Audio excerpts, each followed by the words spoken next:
Bonjour, bonjour à toutes et à tous. Merci avant toute chose d'être présent parmi nous aujourd'hui. Je m'appelle Adrien Zera, je suis président de Nomadic Labs. On est une société française qui développe le protocole blockchain Tezos. On va en parler de ça un peu plus tard. Mais voilà, aujourd'hui, on est là pour vous présenter plutôt le projet Stables. Donc j'ai un grand plaisir d'être présent avec Constantin. Je t'invite à te présenter. Bonjour à tous, Constantin Garot, je suis directeur innovation du PMU et je suis à l'initiative de ce projet qui a émergé de terre il y a 2 mois tout juste, le 9 janvier, et qui va prendre forme dans les toutes prochaines semaines. Voilà, donc l'idée c'est de passer ces 20 minutes ensemble pour vous parler du projet, vous parler un petit peu de sa genèse, du jeu aussi qui est derrière ce projet, de la technologie Tezos et des perspectives d'évolution pour à la fois le projet Stables et à la fois pour le protocole blockchain Tezos. Donc on va commencer par une petite vidéo, si j'arrive voilà, à la lancer.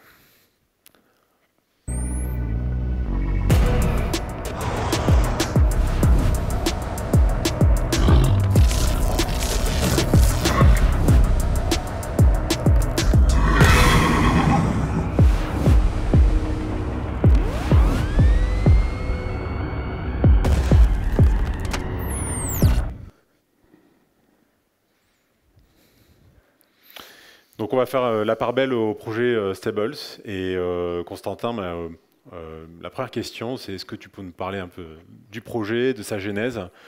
Qu'est-ce qui vous a amené aussi à vous orienter vers la technologie blockchain? Avec plaisir, juste vous avez vu un court extrait, il y a depuis, on a un peu ajouté un certain nombre d'éléments, donc sur le site vous aurez accès au teaser du projet qui est un peu plus long et qui explicite plus de choses. Je peux peut-être commencer par parler du PMU rapidement. Tous ceux qui habitent en France connaissent le PMU. Le PMU est un nom commun qui désigne en général le bar au coin de la rue ou le dernier point de vente du village. Donc voilà, on a l'habitude de dire qu'en France, à moins de 4 km de là où on est, il y a un PMU. Et on a presque 100 ans, 13 500 points de vente partout en France. On a par ailleurs une assez forte culture internationale. On fait on vend des paris sur les courses françaises à des opérateurs étrangers. Depuis quelques années, on se gratte la tête en se disant comment est-ce qu'on pourrait parler à de nouvelles audiences et recruter de nouveaux joueurs. Donc on a lancé plusieurs initiatives pour y parvenir. Et parmi ces initiatives, une question était de se dire c'est quoi le futur de notre jeu? Le pari, c'est un produit qui est un produit à manipuler, on va dire, avec un peu d'attention, parce que ça peut être potentiellement problématique pour certaines catégories de population. On le voit sur les paris sportifs. Et notre idée a été de se dire, ben voilà, est-ce qu'on ne pourrait pas passer de cette activité de pari traditionnelle à une activité plus de jeu, devenir un créateur de jeux, en s'adossant à un actif qu'on a, qui sont les courses de chevaux. Donc voilà, donc on a réfléchi sur ces sujets il y a un peu plus d'1 an et demi. Donc voilà, donc en se disant qu'est-ce que ça pourrait être. Donc on avait plein d'idées, on avait des idées qui ressemblaient un peu à du jeu d'argent, pour être très honnête au début. Et entre-temps, bah voilà, on a affiné le concept et donc on a lancé ce projet avec une volonté hyper explicite dès le premier jour, qui était de dire on ne fait pas ce projet pour parler à nos clients existants. En fait, nos clients existants, ils connaissent bien les courses de chevaux, ils sont habitués, ils ont l'habitude du pari. On fait ce projet pour s'adresser à des communautés nouvelles. C'est ça l'objectif qu'on a. Et notre conviction, c'est qu'on ne s'adressera pas à une communauté nouvelle si on raconte l'histoire de la même façon. Donc il faut qu'on change l'histoire, et l'histoire est assez simple. C'est de se dire, plutôt que de parier sur des chevaux dans toutes les courses qu'il peut y avoir dans une journée, c'est je vais posséder un cheval, et ce cheval est la clé d'entrée dans un univers de jeu, avec un lien avec la réalité, donc avec cette dimension fantasy importante, mais pas seulement. Voilà pour la situation. Et donc pour ça, on a créé donc cette entité Stables, qui est une entité à part entière, qui appartient à 100% au PMU, mais qui est composée de gens du Web3, accompagnés par les équipes de Nomadic Labs. Et donc voilà, donc c'est vraiment l'espèce de vivier et de laboratoire d'innovation sur les sujets Web3. En ce qui concerne le jeu en lui-même, est-ce que tu peux nous décrire son fonctionnement et aussi quelle est la communauté que vous ciblez? Alors, le jeu, comme je vous le disais, je possède un cheval qui est lié à un cheval qui existe dans la vie réelle. À ce stade du projet, je suis le seul à détenir un cheval qui est lié à un cheval dans la réalité. Il n'y a qu'un cheval unique à chaque fois. Ce lien pour nous est hyper important. Il y a une première dimension qui est aussi fondamentale, qui est de dire, mon cheval, il court dans une course demain dans la vie réelle, il gagne, je gagne. Et je gagne grâce à lui, je gagne des points, et grâce à ces points, je vais progresser dans le classement, et donc avoir accès à des récompenses, qui sont soit des récompenses dans le jeu, soit des récompenses pour moi en tant que joueur. Le deuxième point, c'est qu'en fait, on a une difficulté quand on compare à d'autres jeux de fantasy, par exemple, c'est que les chevaux, ils ne courent pas toutes les semaines, ils ne courent pas 2 fois par semaine, comme c'est le cas dans beaucoup d'autres sports. Assez souvent, un cheval, il va avoir besoin de 3, 4, 5 semaines entre chaque course pour se remettre de ses émotions. Et donc, ce qu'on doit faire, c'est créer un jeu qui permet à nos joueurs de jouer tous les jours s'ils en ont envie, soit en faisant le lien avec d'autres chevaux de la réalité, soit directement en proposant des courses qui sont plutôt des courses virtuelles et qu'on construit dans l'univers de jeu. Ça, c'est la première brique. Et puis ensuite, en travaillant sur ces sujets-là, on se rend compte que le potentiel et que le monde des possibles est immense. On peut intégrer des mécaniques de reproduction pour générer d'autres NFT. On peut intégrer des mécaniques communautaires permettant à quelques joueurs de soit posséder le même cheval, soit de mutualiser leurs chevaux et d'avoir une écurie de groupe de cette façon-là et de partager les gains. Toutes ces mécaniques qui pour nous paraissent avoir beaucoup de valeur et surtout qui nous permettent de parler vraiment à des gens à qui on n'avait pas l'habitude de parler. Les communautés dont parlait Adrien, elles sont pour l'instant, on va dire, très identifiées. Il y a à la fois la population des crypto-enthousiastes, des gens qui sont déjà immergés dans le monde des cryptos et des NFT, et également la population des gamers qui se dit tiens, là il y a quelque chose qui se passe, un acteur qu'on n'attendait pas, qui se positionne sur un segment sur lequel on ne l'attendait pas non plus, et donc que ça intéresse on va dire, de suivre le projet. Pour nous, c'est une dimension qui est hyper importante, c'est que les premiers détenteurs de NFT vont avoir un accès quasi direct à la roadmap du jeu et vont pouvoir influer sur son développement, ses perspectives et ce qu'on va en faire. J'ajoute un dernier point important dans le jeu, c'est que quand mon cheval court dans la réalité, quand il court à Longchamp, quand il court à Fontainebleau, quand il court, notre ambition, c'est de proposer aux détenteurs de NFT d'aller assister à la course comme s'il était le propriétaire du vrai cheval. Ce lien-là avec le réel est important. Et on doit le maintenir à la fois en France, mais on doit aussi être capable de construire les partenariats nous permettant de proposer ça à l'étranger. On a pour l'instant 60% d'étrangers dans les gens qui ont rejoint le projet. Donc il y a plutôt des retours positifs jusqu'à présent de... On a des retours extrêmement positifs. C'est intéressant parce que au début du projet, on se posait la question de est-ce qu'on affiche PMU ou est-ce qu'on va avoir l'impression que c'est un projet de gros ringards qui arrive, qui récupère le Web3, etc. Est-ce que ça risque d'être mal perçu? On récupère, on se positionne sur un marché, mais en fait pour déplacer des gens, aller les recruter dans le jeu, puis les emmener dans le pari, etc. C'est pas du tout le cas. C'est-à-dire que vraiment les gens sont unanimes en disant déjà c'est bien fait. On sent que c'est travaillé, que l'identité parle, et par ailleurs, on sait que c'est le PMU, vous n'allez pas partir avec la caisse. C'est pas le produit de la vente des NFT qui vous intéresse, le PMU c'est une grosse entreprise, vous n'allez pas faire n'importe quoi, et donc c'est rassurant dans le contexte dans lequel on est. Donc pour l'instant, le retour est assez positif. Et en interne, dans le groupe PMU, c'est bien reçu aussi?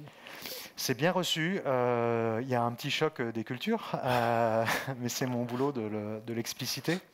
Il y a 20%, à peu près entre 15 et 20% des employés PMU qui sont whitelistés. Donc c'est déjà un signe, un indicateur qui est intéressant. Et après, non, il y a beaucoup d'enthousiasme et de fierté qui est de dire cette marque-là, ce projet-là, c'est un projet PMU, c'est un projet pour lequel on est identifié comme étant innovant et en avance. Et donc ça crée beaucoup de fierté en interne.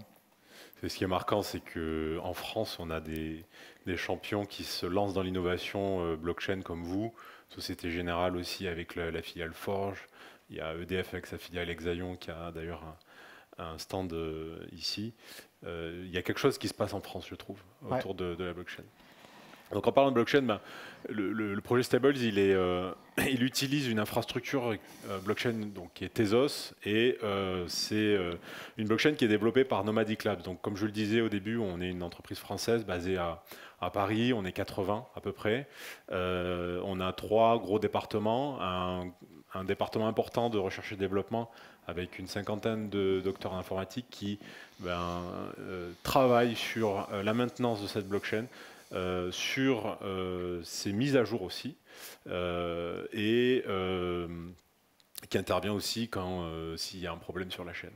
On a aussi une équipe qui accompagne tout type d'acteurs qui souhaitent se lancer sur la blockchain Tezos, qui souhaitent s'approprier cette technologie pour lancer une application décentralisée. On peut aller de la start-up au grand groupe comme PMU. Et donc c'est une équipe qui accompagne gratuitement, qui apporte un support technique gratuit sur la zone France et Benelux. Et on a un département classique administratif, ressources humaines, etc. Ce qui est important de noter, c'est que Tezos, c'est vraiment une blockchain qui a des caractéristiques intéressantes, même très innovantes. Bon, la première, c'est que c'est une blockchain qui est très peu consommatrice en énergie. On n'est pas sur un algorithme de consensus de type preuve de travail, comme vous en avez peut-être entendu parler du proof of work. Donc on est sur une consommation énergétique qui est l'équivalent de 17 foyers européens à l'année. Et ça, vous pouvez le vérifier. Il y a PwC France qui a fait une étude fin 2021. Il y a une étude qui est publique d'une centaine de pages qui explique en détail quelle est la consommation énergétique de Tezos. La deuxième caractéristique hyper importante de Tezos, c'est que c'est le seul logiciel Web3, donc enfin blockchain, pardon, parce qu'une blockchain, ça reste un logiciel en fait. C'est un logiciel comme un autre, sauf qu'il est décentralisé. Et ce qui est frappant, c'est que c'est le seul logiciel blockchain qui a un mécanisme de mise à jour. Et ça, c'est important parce que pour des acteurs qui sont importants comme PMU et qui ont besoin de stabilité, qui ont un département compliance et qui font attention aux enjeux quand ils se lancent sur un tel projet avec autant d'innovation, utiliser un logiciel qui est capable d'être mis à jour et de s'adapter à l'évolution du marché, c'est important.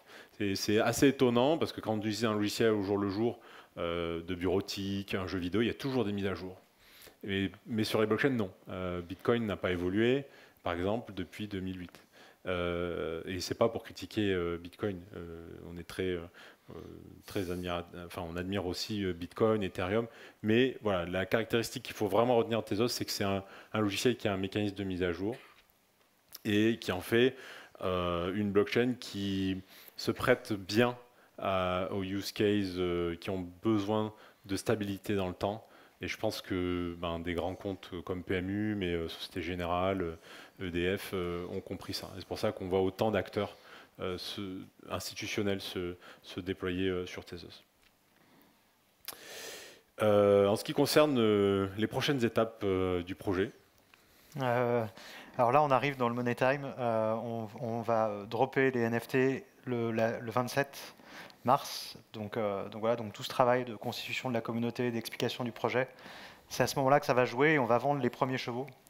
Donc on va les vendre en XTZ. On a mis un prix en euros parce qu'on voulait éviter que notre communauté passe de 70 à 130 à 160 et que notre direction financière de la même façon ait une petite palpitation. On va vendre un peu plus de 6000 NFT qui correspondent à un peu plus de 6000 chevaux. Et donc c'est la première brique de l'aventure. Et l'idée, c'est que le jeu puisse démarrer dans les jours qui suivent. Donc connecter les chevaux et récupérer les gains des courses réelles. Et surtout proposer cette expérience de jeu que je vous évoquais tout à l'heure. Donc c'est ouvrir les portes de cet univers et cette map, et puis la dévoiler petit à petit et la co-construire petit à petit. Le deuxième sujet, c'est assez vite, on ne va plus avoir assez de chevaux. Et donc il faut qu'on en ajoute. Il y a 2 moyens pour ça. Il y a les bébés chevaux qui arrivent régulièrement, donc il y en a à peu près 4000 par an en France. Mais il y a aussi donc les chevaux internationaux, et en fait on se dit voilà, on a une communauté qui est internationale. Pour nous, c'est assez nouveau d'avoir un B2C international. Les activités traditionnelles du PMU sont géobloquées. Et donc il faut qu'on intègre de nouveaux chevaux. Donc on discute avec les Anglais, les Irlandais, les Suédois, avec Hong Kong pour ajouter leurs chevaux. et ainsi donc vraiment devenir une plateforme globale avec un jeu global. C'est pour nous hyper important. Le troisième point, qui est une curiosité mais qui nous amuse beaucoup, c'est que depuis qu'on a lancé, on est contacté par des marques du luxe, notamment, qui viennent nous voir en disant on aimerait bien ajouter votre NFT à nos produits ou dans un sac, dans quelque chose. Et donc on aimerait bien faire un partenariat avec vous et proposer une expérience un peu personnalisée autour du monde du cheval.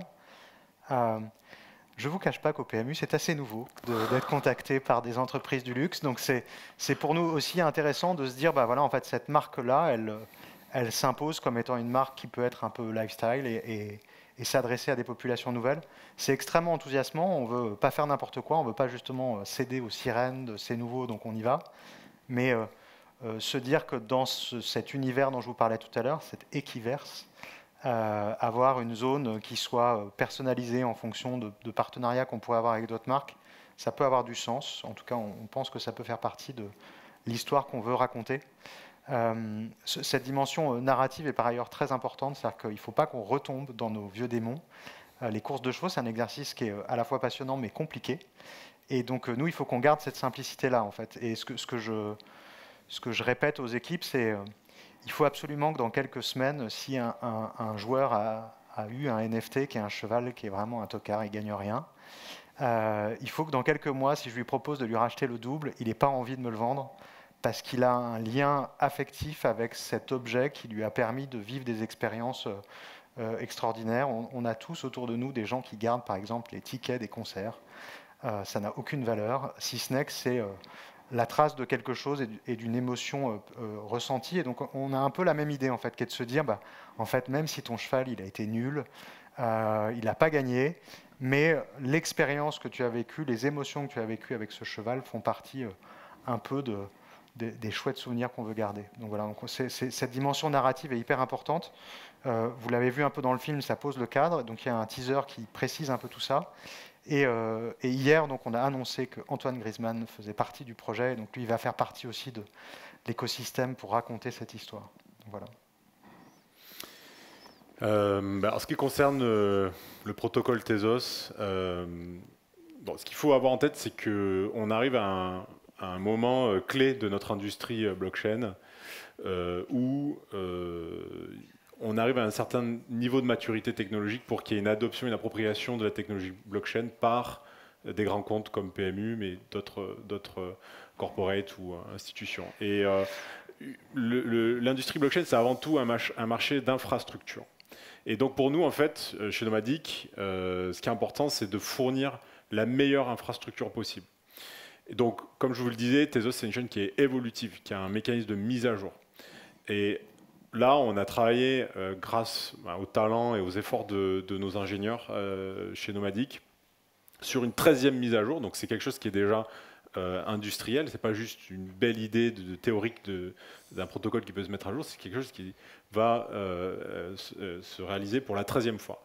Et cette mise à jour, elle est hyper importante parce que jusqu'à présent, en termes d'infrastructure, les blockchains arrivaient à résoudre le problème de décentralisation, c'est-à-dire qu'on avait besoin de faire confiance à personne pour faire des opérations. Et aussi, ça permettait de résoudre le problème de sécurité. Mais en termes de performance, quand on voulait faire beaucoup d'opérations sur une blockchain, on était quand même encore bloqué. Typiquement, sur on peut faire à peu près 100 transactions par seconde. Là, on arrive avec une mise à jour qui va permettre à n'importe qui, et on espère que ce sera le cas du PMU, de déployer une couche supplémentaire, ce qu'on appelle un layer 2 sur Tezos, qui permettra d'avoir un niveau de performance bien plus élevé, où on pourra avoir par exemple 1000 transactions par seconde sur ce type d'infrastructure. Ce qu'on est en train de tester, c'est donc en test, le déploiement de 1000 layer 2, ce qui nous permettrait d'atteindre par exemple 1 million de transactions par seconde sur le réseau Tezos. Donc ça, c'est hyper important parce que jusqu'à présent, les corpos, les institutionnels, ils n'avaient pas encore la possibilité d'utiliser une blockchain parce que technologiquement parlant, ce n'était pas assez mature à cause de ce manque de performance. En termes de décentralisation de sécurité, on y était déjà, mais pas sur la performance. Maintenant qu'on arrive avec ces solutions de roll-up, donc cette couche de layer 2, tout le monde va pouvoir déployer son propre roll-up, ce bout d'infrastructure pour avoir un haut niveau de performance. Et c'est là où je pense qu'on va avoir une adoption de plus en plus importante des technologies blockchain et de Tezos. Donc voilà, nous, on est très très fiers de pouvoir accompagner PMU sur ce projet et on espère qu'on va pouvoir continuer d'innover pour être la blockchain de leur choix pour les prochaines années. Merci beaucoup.